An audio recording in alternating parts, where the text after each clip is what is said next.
نبى يردي حق عماد كوه الرجال الدريبي كفتن لما نبى اللوجو تجيب رضي حدو فردة سومالي هندي هندي كذا لوجو ماشي معاك كمان إسا مرجع سوري جناعسي بان كير جيلنا يا بيقولوا أقول الله سومالي كذا معاك كمان إسا ترانزيت بان هاي نبي يقول صلي حاجة مرجع وزعنا بالشيء ورماشان كفي عنها إنك هو الدين تويان إن شاء الله هذا وضيبا إن كيس كويري أبا أنت أو سنان مصاريف كسينة يه بل ما أنت كل شلن أبا إيكين بكير كل شلن ديدت كاغان ربا إنا عناه كوي روعي المقالو ولقي شغاء نركن هذا الكويدي ونكو كوري ودين عبانو دافين markaasuu u tagay baa la yiri hooyadii buu ku hooyo kun shilin siiyo maxaad ka dhigayo ana u baahan hooyaysi way siisay odagii aabihii buu u geeyay intuu nin lacagta soo shaqeeyay iska dhigay buu aabo waa tan lacagtii hoo oo ka qaado dab hortiisa ka baxayay buu kun shilin ku tuuray odagii markaasuu waliba inankiisii hoosta ka yareego saas u eegay markaasuu haddana 10 maalmood kadib buu ka yiri bal bari toolana waan kun shilin aabo waan ka rabaa fariid baaba tahay adigu ye shaqada aba taqaanaa kun shilin ikan hooyadii buu ku yiri wareego hooyo lacag siiyo maxaad ka dhigay oo abaan way siisay hooyo moogta hooyo macaan oo keeno oo ka qaado dabkii uu haddana ku tuuray bul maalin muddo kadib uu haddana yiri bal maanta aabo fariid baaba noqotay oo tagay kun shilin siiyo war lacagta bariyahan aad iga gurto horta halkeed geysa way runta ma ku sheega ha aabba igu yiri ii soo shaqee anu shaqa ma garanaye isaga marka u geeya kun shilin oo muxuu ka dhigaa odaygu lacagta wallahi dab hortiisa ka baxayo uu ku tuuray isaguna markaas ay ku tiri war lacag la gubo anigu ma haye hor magaalada u gal odayga waa midaal yani مثلا حتى تفهموا وشغل تجي ضد مركا وحركة ما نقل لسه يواركي ورستو مالنتي مسات سو شقيسايو عينكاس oo kun shilino wala shaqo tago adu wuxuu hawl soo qabanayba uu soo qabtay lacagtii hore lacagtan ma isku qiimo markaa oo keenay odagii aabo ho markaas uu yiri waliba hadal buu raaciyo wuxuu yiri aabo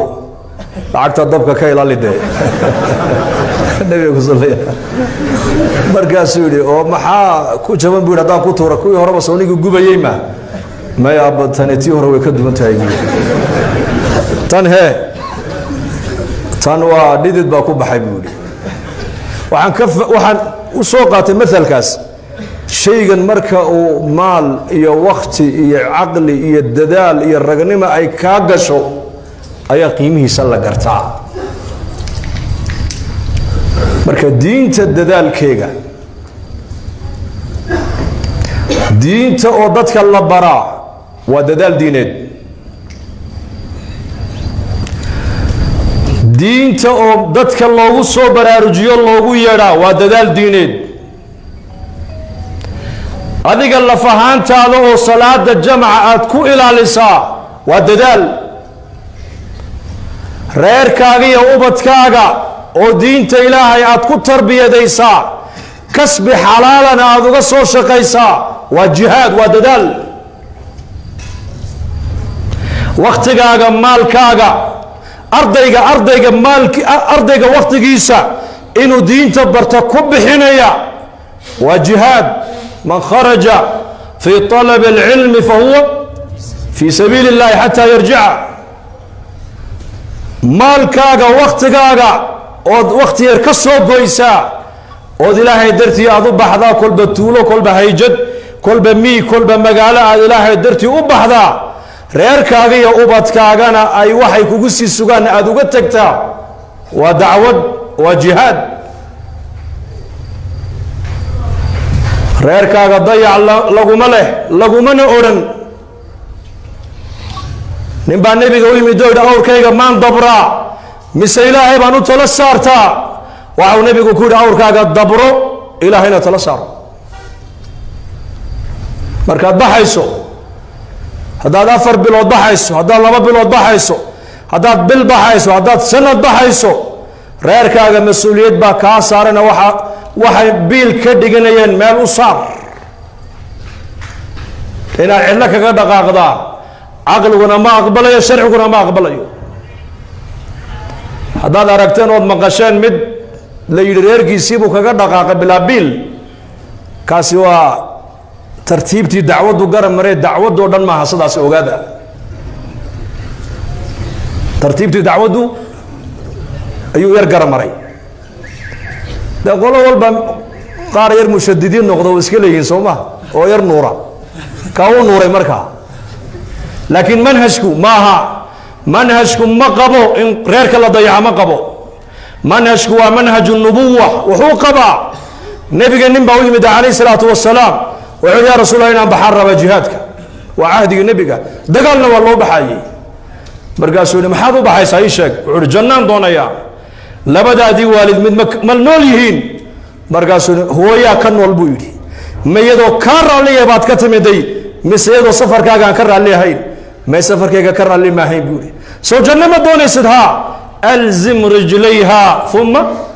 aljanna buu rasuulku yidhi ku noqo iyadoo lugahayga qabso u duug u khidmee raalli geli halkaabaa jannada ka galaysa adigu yahay caamadaan leenahay war masaajidada soo gala culummada ku soo xidhma salaada tukada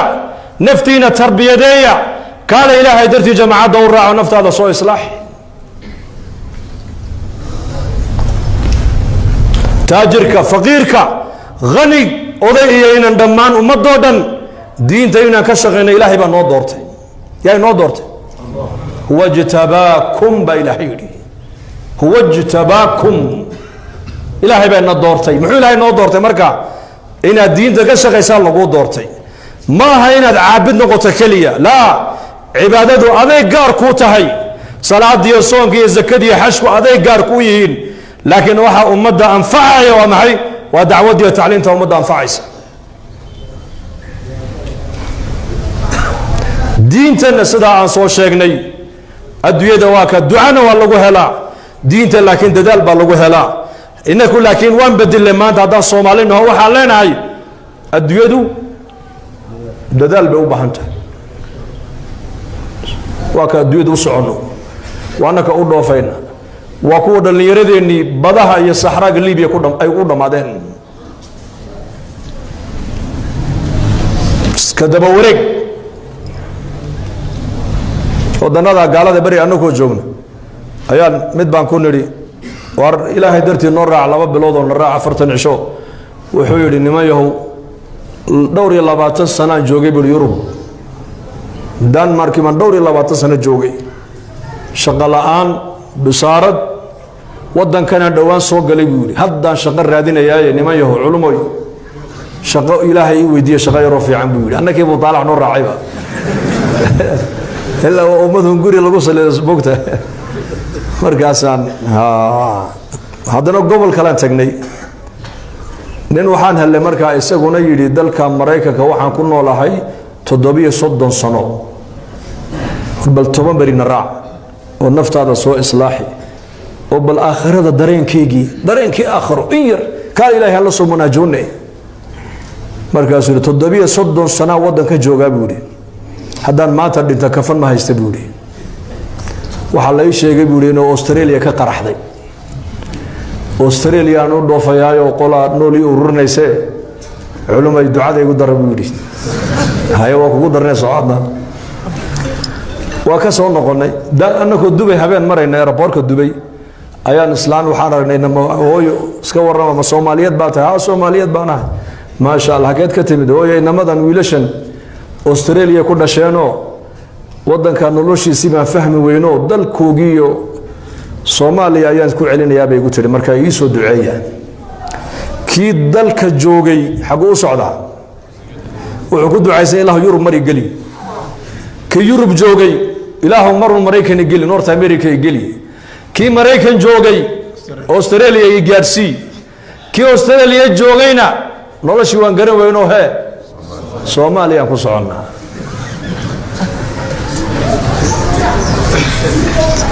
firaaq baan haysanaa dad meel fadhin kara ma nihin inaku diintu dadaal bay ku iman adduunyadana waa inta ilaahay noo qadaro dee diinta dadaalkeega insha allah inaan ka qayb qaadano soo kulligeen diyaar ma nihin allah inagu anfaco saad noo soo dhaweysaan allah inii soo dhaweeyo bisha koobaad kolley sheekh cumar baa kelmad siin doonaaye sheekh cumar de annagu waa tashkiilinaaye tashkiilkii baan raacina in yar ha iga raalli ahaadaan in odaya nagu yidhi war wacdigiina yar uu macaan yahay bixitaanka maad ka reebtaan abuu yidhi marka meeshana sheekh xasan jazaahu allahu khayr wuxuu yidhi halkan waa markas buu yidhi ogow buu iga yidhi waa markasu dacwo weeyaan buu yidhi waa markaskiinnii ku soo dhowaada jazaahu allahu khayr allah barakeeyo ininkana allah ini barakeeyo de waa mar walba laynii yimaadaayo hadda jamaacad calisanay uu wataa jabuuti ii weydaaratay bal insha allah ininkuna ijtimaaca jabuuti ee dhacaya bisha koobaad 10keega ilaa kulle waa iska soconaayo socodka waa iska badan iska naqaanaaye bal ayaa niyoonayo insha allah waan niyeysanahay inaan ka soo qayb galo oo soo ducayna annakuna maasha allah gacanta u taaga anna gacanta ma goosanaye iska taaga gacanta waa laynii wada ducayna